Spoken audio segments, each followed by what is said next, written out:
सुप्रभात। अवतार और संत, यह हमारी आज की आध्यात्मिक चर्चा का विषय। अवतार और संत। जब संसार में अधर्म इतना बढ़ जाता है कि वह किसी से दूर नहीं किया जा सकता, कोई उन प्रचंड बुराइयों को दबा नहीं सकता, वरना यह भय लगने लगता है कि वह संसार को नष्ट कर देंगे, तो ईश्वर का अवतार होता है। कुछ दो उपदेश से, कुछ आदर्श से सुधार करते हैं। जहाँ आवश्यकता होती है दंड देने से नहीं हिचकते, दुष्टों को मारने में भी कोई संकोच नहीं करते। उनकी शक्ति अद्भुत और हमारे लिए अपार होती है। पुराने धर्मों को उलटफेर करके नया धर्म प्रचलित कर देते हैं। बहुत समय के बाद अवतार होता है। दो अवतारों के बीच में कई संतजन आते हैं जो धर्मशास्त्र के आधार पर समय अनुसार कुछ सामयिक सुधार कर देते हैं। तो ये संतजन दंड नहीं देते, किंतु प्रेम से प्रचार करके चले जाते हैं। यह प्रकृति का नियम है। कोई भी स्थिति बहुत काल तक एक सी नहीं रहती, उसके रूप में परिवर्तन होगा ही। तत्व तो ज्यों का त्यों रहता है। लालटेन की चिमनी को देखिए, उसे साफ ना कीजिए, तय पड़ता है कालिमा की जमती चली जाती है, जिससे रोशनी फीकी पड़ने लगती है।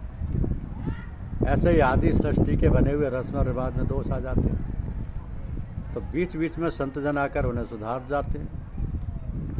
परंतु जब दोष इतने बढ़ जाते हैं कि उन्हें संतजन भी नहीं हटा पाते, तो अवतार आकर उन्हें हटाकर एक नया रूपांतर कर देते हैं।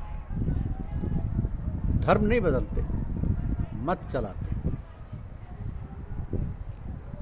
सच्ची शक्ति क्या है? सच्चा वैष्णव कौन है? सच्चा शैव कौन है? यदि शक्ति है तो उसे अपने भीतर शक्ति उपजानी चाहिए। हृदय का तार विश्व भंडार के तारों से मिलाकर ये सिद्ध होता है। ऐसा करके जो प्रकृति में लय के ही आनंद में मग्न हो जाते हैं और आगे आत्मपद को नहीं प्राप्त करते, वह अधूरे रह जाते हैं। शक्ति को ही पाते हैं। शक्ति रहती है शक्तिवान में, उस शक्तिवान को पाना ही आत्मिकता है। ऐसे ही वैष्णव को चाहिए कि अपने प्रभु को हृदय में ना बांधे। विश्व में जो व्याप्त है, जिससे जर्रा जर्रा भरा पड़ा है, वो सब में रम रहा है। वही राम है, वही राम है। जो शब्द अभ्यास से विशेष स्थानों में होता है, वही रोम रोम से होने लगे, तो राम के रमने का अनोखा अनुभव मिलता है। ईश्वर को भजो या ना भजो, उसका कुछ नहीं बिगड़ता। हाँ, यदि दुनिया में दुर्व्यवहार या बदइखलाकी बढ़ता है, ऐसा वो सहन नहीं करता। धर्म की हानि से पृथ्वी में रोग लग जाता है और भयानक स्थिति हो जाती है। तो आजकल उसी आदमी को लोग चतुर और बुद्धिमान कहते हैं, जो इस तरह से की बात कहे कि अपना काम निकल जाए और भीतर के भेद को ना खोलने दे।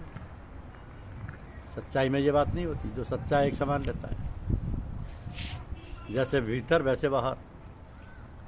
विद्या ज्यों ज्यों गंभीर होती जाती है, नम्रता लाती है।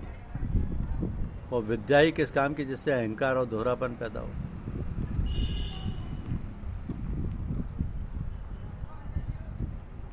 जिससे दोहरापन पैदा हो। तो विद्या तो व्यक्ति को विनम्र, सुशील और सज्जन बनाती है।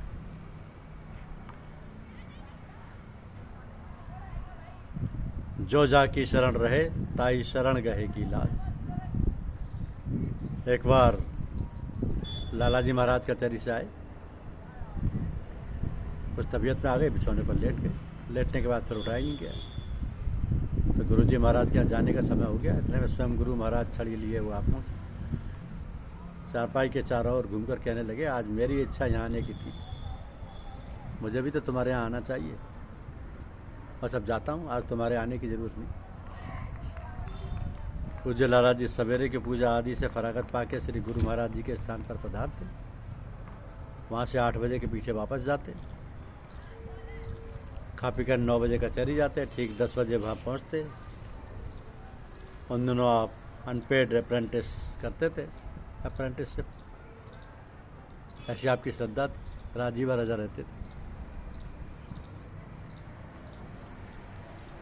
बिना सिखाए किसी के 15 वर्ष की आयु में जो स्वर एक बार सुन लेते थे उसे अकेले में गाने लगते। विलक्षण गला आपको ईश्वर ने दिया था। जब कभी आपको शारीरिक कष्ट होता, मधुर राग अलापने लगते, सारी तकलीफ दूर हो जाती। संतजनों को ही सामर्थ्य प्राप्त है कि वे राग रागनियों को प्रत्यक्ष खड़ी कर दें। सामवेद को संतजन ही गा सकते हैं। यूँ तो जो संस्कृत पढ़े उसे गाते हैं, परंतु जैसा उच्चारण जिस स्थान से होना चाहिए वह तो बिना आंतरिक निर्मल चित्त के होना असंभव है। प्रकृति के साथ घनिष्ठ एकता हो, प्रेम का प्रवाह हर समय जारी हो, भीतर बाहर निरंतर प्रकाश हो, तब दैवीश्वर आप ही आप फूट निकलते हैं। ऐसे पुरुषों की वाणी काव्य में हो जाती है।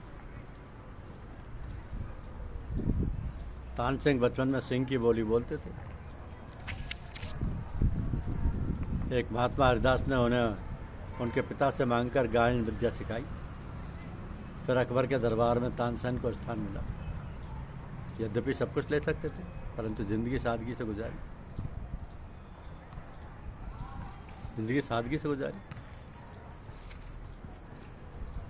एक दिन लालाजी साहब गुरु महाराज के दर्शनार्थ गए। प्रातः 7 बजे के लगभग देखा कि गुरुदेव सिर से पैर तक गर्म कपड़े पहने, पगड़ी बांधे, मोजा पहने बैठे। सामने एक मटके में पानी रखा है। आप बार बार मटके में से लोटा भर कर अपने मुंह पर उड़ेलते हैं। सिर से पैर तक भीगे। किसी की क्या मजाल जो पूछे। जनाब लालाजी साहब पहुँचे। सलाम दुआ हुई, कुशल से पूछी। बस लालाजी ने विदा मांगी, सलाम किया, उन्होंने दुआ दी और हम दोनों चले आए। इस घटना के पीछे की चर्चा करते हुए एक दिन गुरुजी ने कहा, भाईजान आपने कोई ऐसी बात कभी नहीं कही जिससे मेरी दिल शिकनी यानी मानसिक दुख हो। उस दिन जब आप आए मेरी इच्छा थी कि आप चले जाएं, तो आप वैसे ही लौटे। बस यही गुरु भक्ति है कि मन में वही बात आए जो गुरुदेव के मन में है। एक बार लालाजी साहब अपने गुरुदेव के पास से प्रेम से भरे घर जा रहे थे। रास्ते में एक फकीर रहते थे जो अन्य भक्तजनों की आत्मिक कमाई चिपट कर छीन लिया करते थे। वे उनसे भी वही बर्ताव करने लगे तो लालाजी नित्य श्री गुरुदेव के प्रेम में मगन थे। उन्हें उसकी क्या चिंता। फल ये हुआ कि उन साहब के होश उड़ने लगे। उनकी सारी कमाई उनमें समा गई। वो खाली हो गए। अब तो उनसे रहा ना गया। दौड़े हुए मौलवी साहब के पास आए। वो बोला क्या कहते, बोले जिन्होंने किया बेई सो सुधार। जनाब लालाजी साहब के पास गए तो मौलवी साहब ने फरमाया, देखिए इनकी हालत तो सुधार दीजिए। जनाब लालाजी चौंक पड़े, मैंने तो कुछ नहीं किया। तो मौलवी साहब ने हंसकर कहा, आप इन्हें माफ़ कीजिए तो इनका कल्याण हो जाए। जनाब लालाजी अत्यंत सरलता से बोले, जो आगे। बस उन साहब का चेत हुआ, वापस आए और तब से हरकत बंद हो गई। धन्यवाद। यूट्यूब चैनल को लाइक और सब्सक्राइब अवश्य कीजिए। शुक्रिया।